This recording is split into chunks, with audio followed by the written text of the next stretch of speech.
بسم اللہ الرحمن الرحیم۔ السلام علیکم ورحمۃ اللہ وبرکاتہ۔ محترم ناظرین کرام، چینل کا مقصد ایمان افروز واقعات، اصلاح اور خیر خواہی ہے۔ شاید کہ کسی کے دل میں اتر جائے میری بات۔ آج کا ایک ایمان افروز واقعہ، یہ ایک نیک صالحہ لڑکی کی کہانی ہے جس نے انتہائی مثالی ماحول میں پرورش پائی۔ نیکی اور تقوی ہی اس کا اوڑھنا بچھونا تھا۔ وہ اپنے ہر قول و فعل کے لیے خود کو اللہ کے سامنے جواب دہ تصور کرتی تھی۔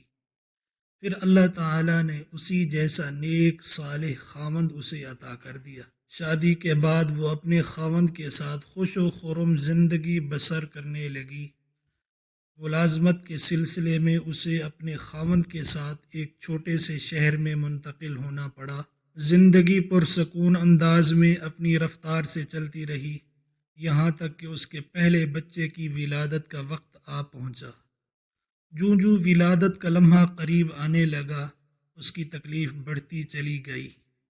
ڈاکٹر نے بتایا کہ اس عورت کے ہاں نارمل طریقے سے بچے کی ولادت نہیں ہو سکتی، آپریشن ناگزیر ہے۔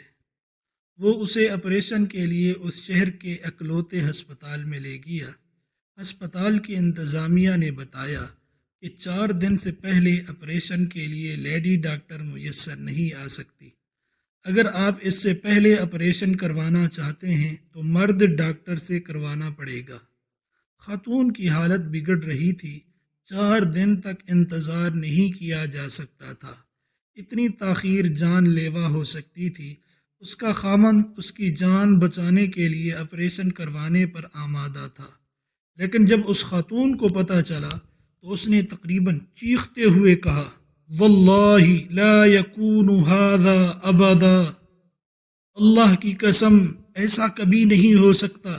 ایک غیر محرم مرد کے ذریعے میرے بچے کی ولادت، کاش میں اس سے پہلے مر چکی ہوتی، کاش میری ماں نے مجھے جنا ہی نہ ہوتا۔ اس کے خاوند نے بڑے نرم لہجے میں اسے کہا، میری پیاری بیوی، سمجھنے کی کوشش کرو، میری غیرت بھی یہ گوارا نہیں کرتی کہ غیر محرم مرد تمہارا آپریشن کرے، لیکن یہاں زندگی اور موت کا مسئلہ ہے۔ تمہیں پتہ ہے کہ ایسی صورت میں بہت سی مکروہات جائز ہو جاتی ہیں۔ اس نے مسکراتے ہوئے کہا، ہم میں سے کسی نے ہمیشہ یہاں نہیں رہنا۔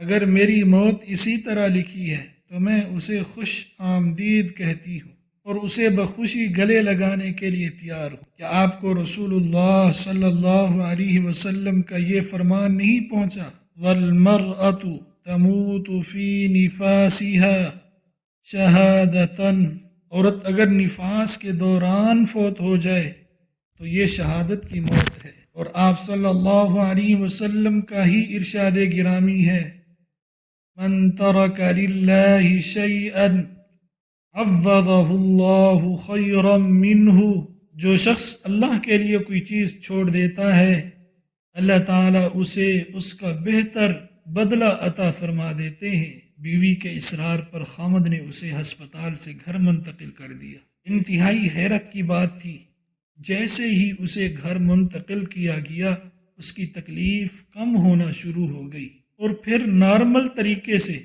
بغیر آپریشن کے بچے کی ولادت ہو گئی۔ دونوں نے اس پر اللہ کا شکر ادا کیا۔